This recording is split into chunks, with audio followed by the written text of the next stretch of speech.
September 4th, 1944. British 11th Armored Division entered the Belgian port city of Antwerp. They expected to find the harbor destroyed, the docks blown up, the cranes collapsed into the water.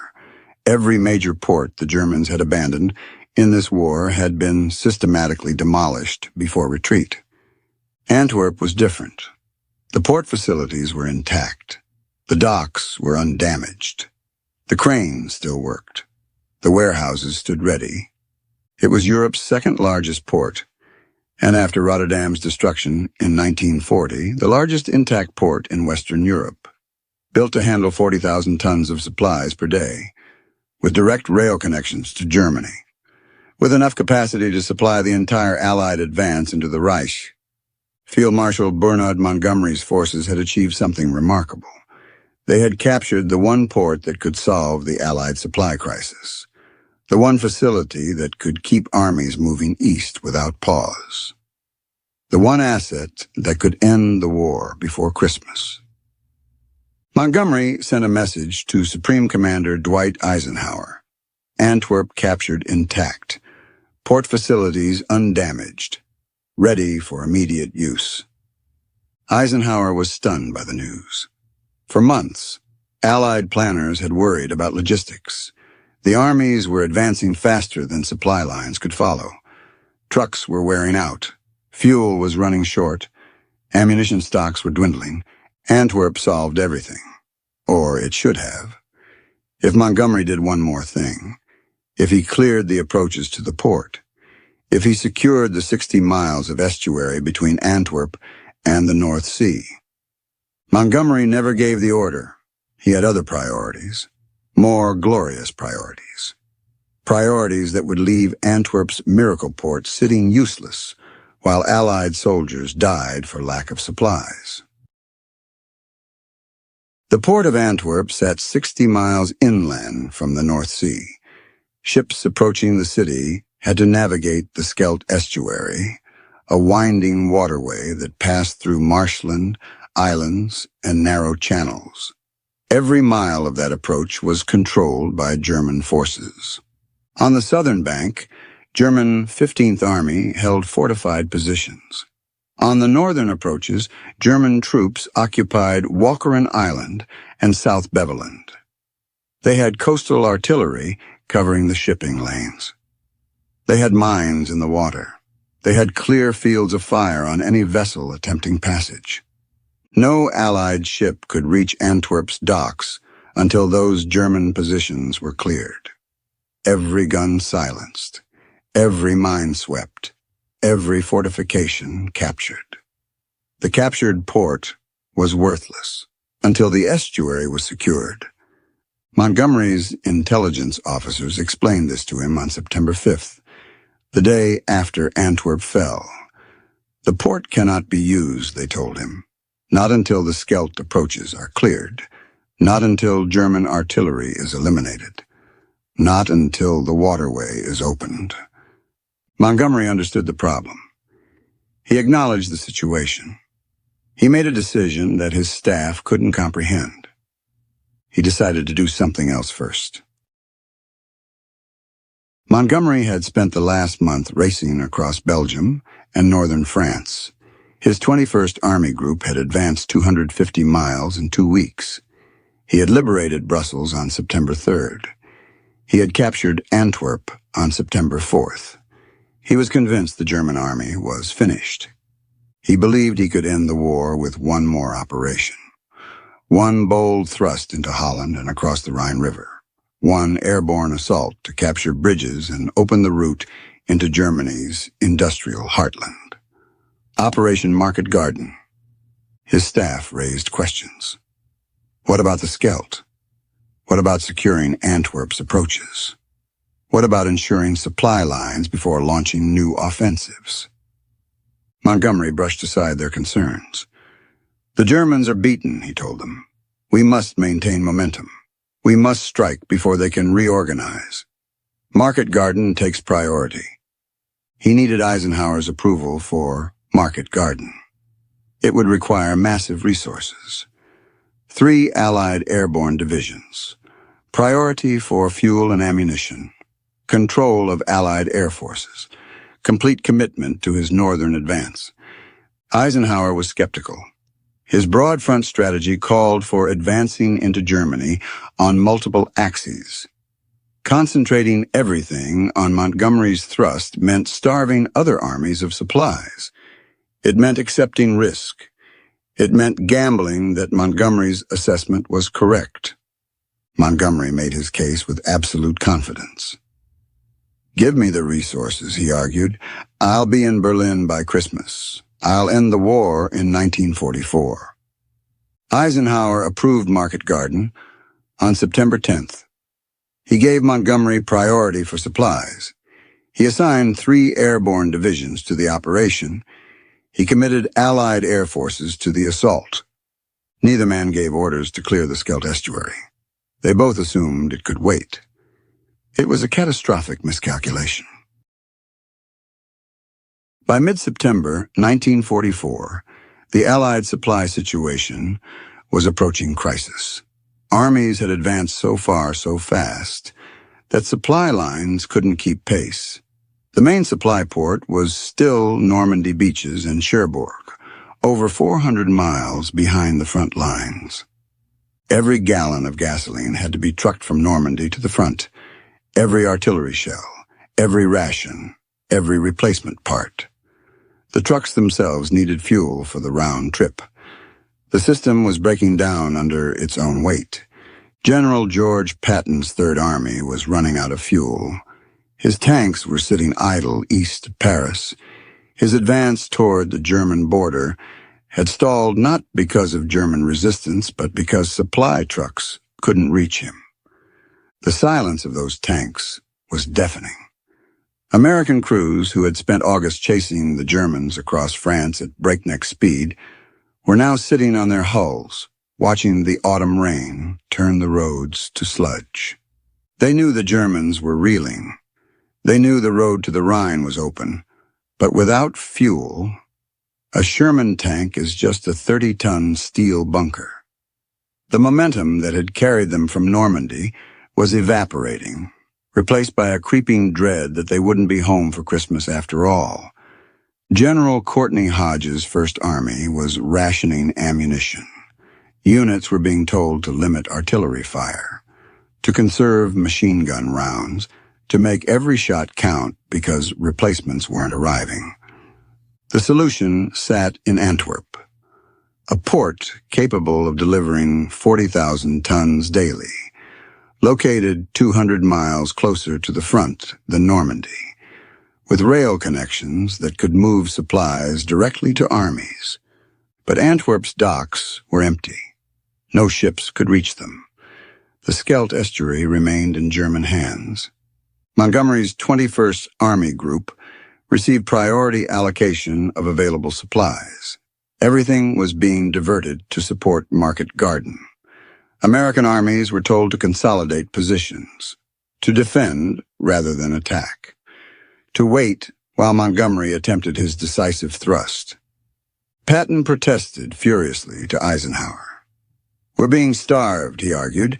"We could be advancing into Germany. Instead, we're sitting still while Montgomery gets everything for an operation that isn't even addressing our supply problem." Eisenhower held firm. "Market Garden launches September 17th, he told Patton. "When it succeeds, the supply situation will improve. When we control Holland and cross the Rhine, the strategic picture changes." September 17th, 1944. 3 Allied airborne divisions dropped into Holland. The 101st Airborne at Eindhoven, the 82nd Airborne at Nijmegen, British 1st Airborne at Arnhem, the largest airborne operation in military history. The plan was to capture bridges across rivers and canals, creating a corridor for British ground forces to advance through Holland into Germany. If it worked, Montgomery promised, the war would end in weeks. It didn't work. German resistance was stronger than intelligence had predicted. The single highway became a killing ground. British paratroopers at Arnhem were surrounded and overwhelmed. The operation collapsed in 9 days. Casualties were devastating. Over 17,000 Allied soldiers killed, wounded, or captured. The British 1st Airborne Division was effectively destroyed. German forces retained control of the Rhine River crossings. The corridor into Germany remained closed. Montgomery declared the operation 90% successful. He claimed valuable ground had been gained. He argued that lessons had been learned. He showed no inclination to accept responsibility for the disaster. By early October 1944, the Allied High Command was confronting an unpleasant reality. The German army had not collapsed. The war would not end in 1944. Winter was approaching, and Allied armies were still fighting in France and Belgium, rather than advancing deep into Germany. Eisenhower called a conference of his senior commanders. The topic was logistics, how to sustain operations through winter, how to prepare for spring offensives into Germany, how to solve the supply problem that was crippling the entire theater. The answer was obvious to everyone in the room. Antwerp. Open the port. Clear the Scheldt.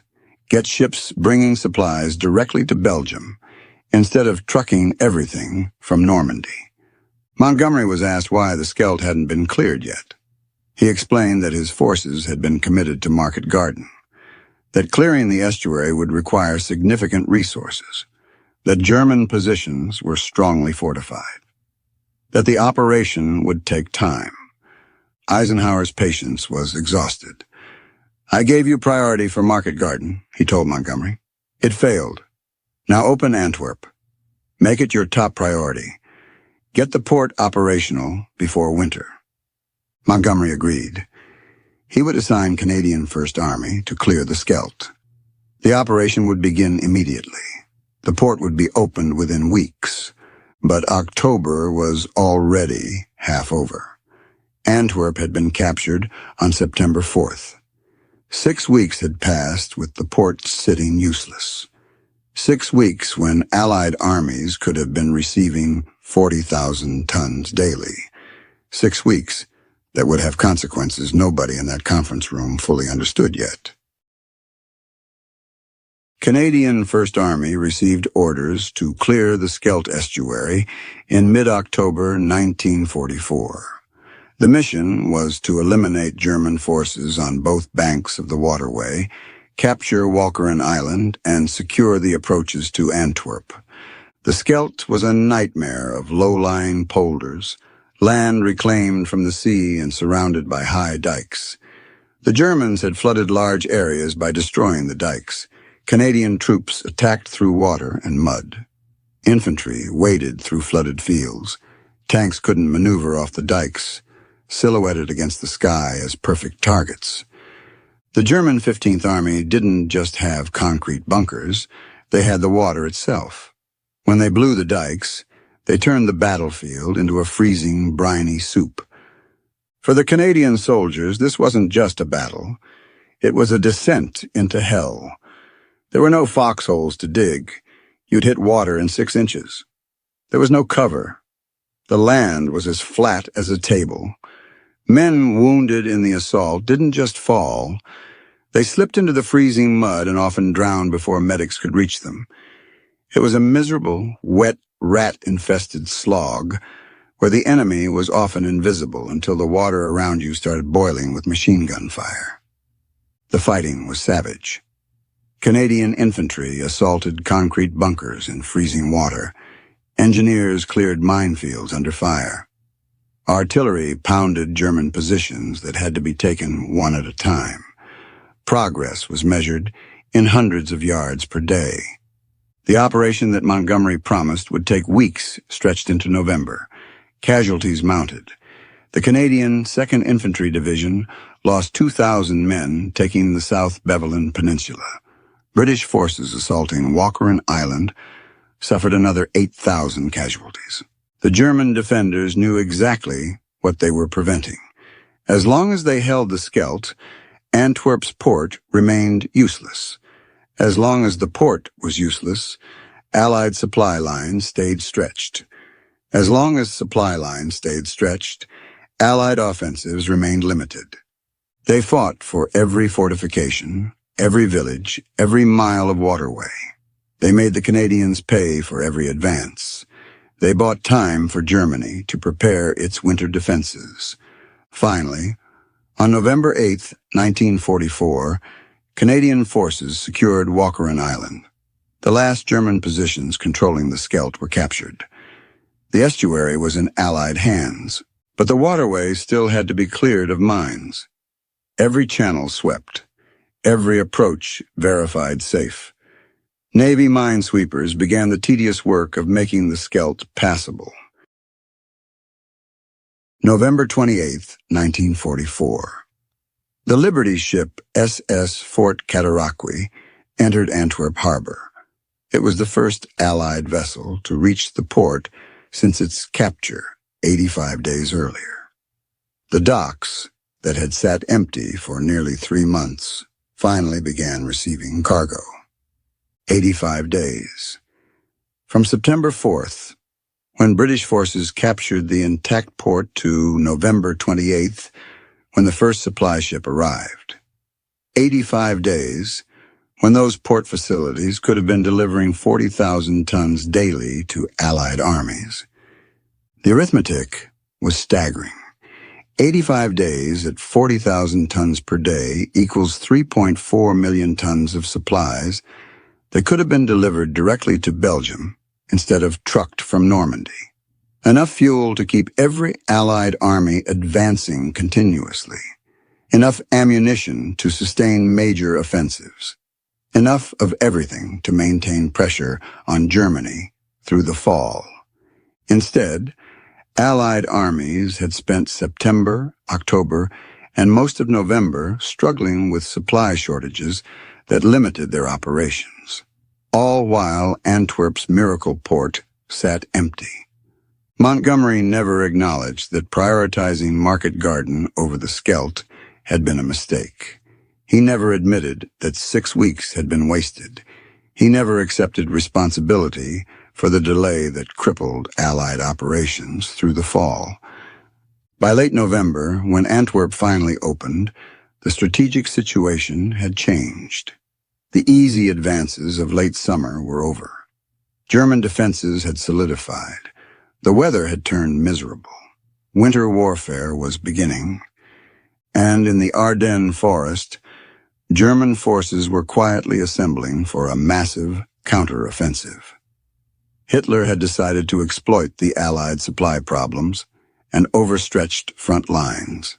He was concentrating his last reserves for one desperate gamble.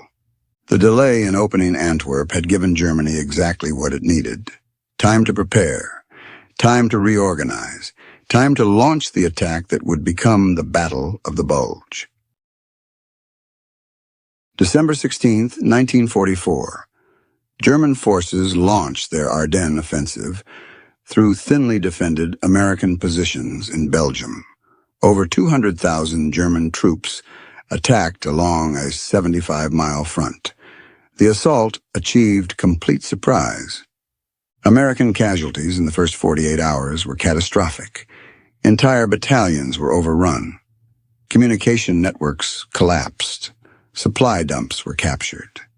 The German advance created a massive bulge in Allied lines. The timing was not coincidental. Hitler had chosen to attack in December for specific reasons. Allied supply lines were still strained. The port of Antwerp had only been open for 3 weeks and was still building up to full capacity. Allied armies were spread thin across a long front. German intelligence had monitored Allied supply problems throughout the fall. They knew about the fuel shortages. They knew about ammunition rationing. They knew that Allied armies had been unable to maintain sustained pressure during September, October, and November. The Ardennes offensive was Hitler's attempt to split the Allied armies, capture Antwerp, and force a negotiated peace in the West. The plan was fantastically optimistic and ultimately doomed to fail, but it succeeded in inflicting enormous casualties and extending the war. Over 80,000 Americans became casualties in the Battle of the Bulge. 19,000 were killed. The 106th Infantry Division surrendered 7,000 men in the largest mass surrender of American forces in the European theater. Fighting lasted 6 weeks in brutal winter conditions. The German offensive was eventually defeated. Allied forces eliminated the Bulge and resumed their advance into Germany. But precious time had been lost. Lives had been spent. Winter warfare had taken a terrible toll on soldiers who might have been better supplied if Antwerp had opened in September instead of late November. This was the ultimate cost of the empty port. It wasn't paid in ledgers or logistical reports. It was paid here in the freezing forests of the Ardennes by teenage American riflemen shivering in summer uniforms that should have been replaced months ago. They were fighting for their lives with rationed ammunition and dwindling medical supplies, holding the line against a German army that, by all rights, should have been crushed back in September. After Germany's surrender, Allied intelligence officers interrogated German generals about the Ardennes offensive. They wanted to understand how Germany had assembled such a powerful attack force in late 1944. They wanted to know when the decision was made. They wanted to know if earlier Allied action could have prevented it. General Alfred Jodl, Hitler's operations chief, was asked when serious planning for the Ardennes offensive began. His answer was revealing. Hitler announced the plan in mid-September 1944. Jodl submitted formal operational plans by early October. Once it became clear that Allied advances had stalled and supply problems were preventing sustained operations. Field Marshal Gerd von Rundstedt, who commanded German forces in the West, testified that the delay in opening Antwerp was noticed immediately by German intelligence. They monitored Allied supply traffic. They observed that major offensives weren't being launched. They concluded that logistics were constraining Allied operations. The German generals made clear that September and early October 1944 had been critical months. That was when Germany's western defenses were most vulnerable. That was when sustained Allied pressure could have prevented Germany from reorganizing. That was when opening Antwerp could have maintained the momentum from the summer breakout. Instead, Allied armies had paused. Market Garden had consumed resources for an operation that failed. The Scheldt remained in German hands, while Canadian forces were committed elsewhere, and Germany used the time to prepare its last desperate counterattack. The interrogations revealed something else. German commanders had been shocked when Antwerp's port wasn't immediately opened. They had assumed clearing the Scheldt would be the Allies' top priority after capturing the city. When weeks passed with no major effort to open the port, German planners realized they had been given an opportunity. Von Rundstedt was asked directly, if Antwerp had been opened in September, could the Ardennes offensive have been launched in December? His answer was unequivocal. No. If Allied supplies had been flowing freely through Antwerp in October and November, German forces would have faced sustained pressure across the entire front. There would have been no opportunity to assemble reserves for a major offensive. Eisenhower spent the rest of his life defending his decision to approve Market Garden before ensuring Antwerp was opened. He argued that Montgomery's plan had strategic merit, that the attempt to cross the Rhine in September was worth the risk, that nobody could have predicted Market Garden would fail so completely. His critics pointed out the obvious. Antwerp's importance was clear from the day it was captured. The need to clear the Scheldt was apparent to every staff officer. The supply crisis was crippling Allied operations. Opening the port should have been the absolute top priority before launching any new offensives. Eisenhower's response was political, but he was also complicit. He had to maintain the Anglo-American alliance. Montgomery was Britain's most prominent general. Denying him resources for Market Garden would have created diplomatic problems. Churchill was already sensitive about British forces playing a secondary role to American armies. The decision came down to coalition politics versus military efficiency. Eisenhower chose to keep Montgomery happy, to give him his chance at glory, to prioritize alliance harmony over operational logic. The cost of that choice was measured in supply tonnage that didn't get delivered in September, October, and early November, in offensives that couldn't be launched due to fuel shortages, in German forces that escaped destruction because Allied pressure couldn't be sustained, in the 85 days that Antwerp sat useless. Eisenhower was a master of coalition warfare. He held together armies from multiple nations with different strategic cultures.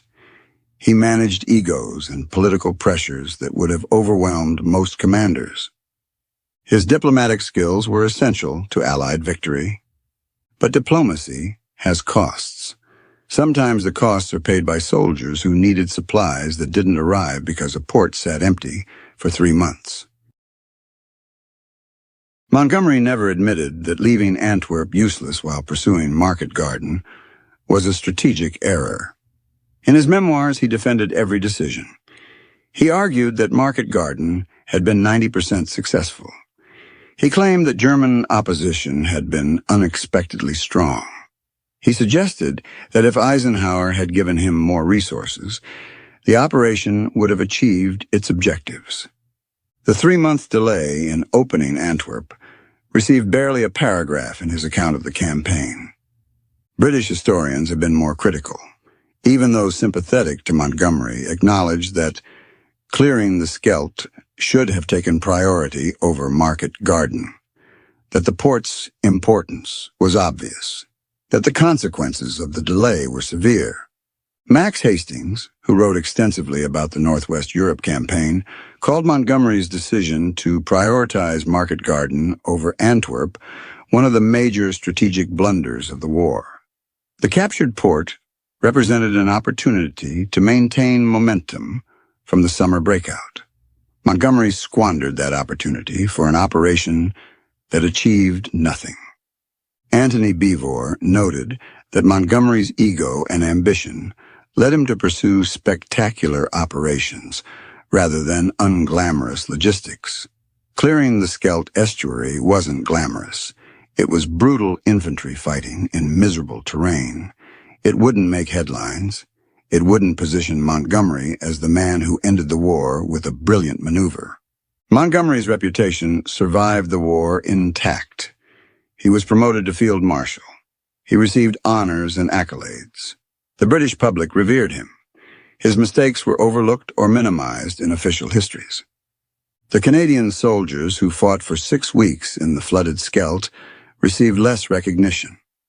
The American soldiers who died in the Bulge never knew that their supply problems had been prolonged by strategic choices made in September.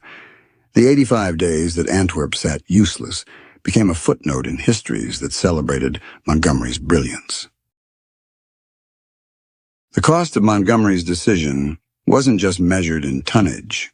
Those 85 days meant fuel for Patton's Third Army to maintain its advance through September, ammunition for First Army to conduct major offensives in October, replacement parts for vehicles that wore out from excessive use, winter clothing that arrived late because of transportation constraints. These shortages show what Allied armies lost, but the human cost is harder to calculate. How many Americans died in the Bulge because Germany had time to prepare its offensive? How many British and Canadian soldiers were killed clearing the Scheldt in November when the operation could have been conducted in September with less resistance? How many months was the war extended because Allied momentum was lost in the fall?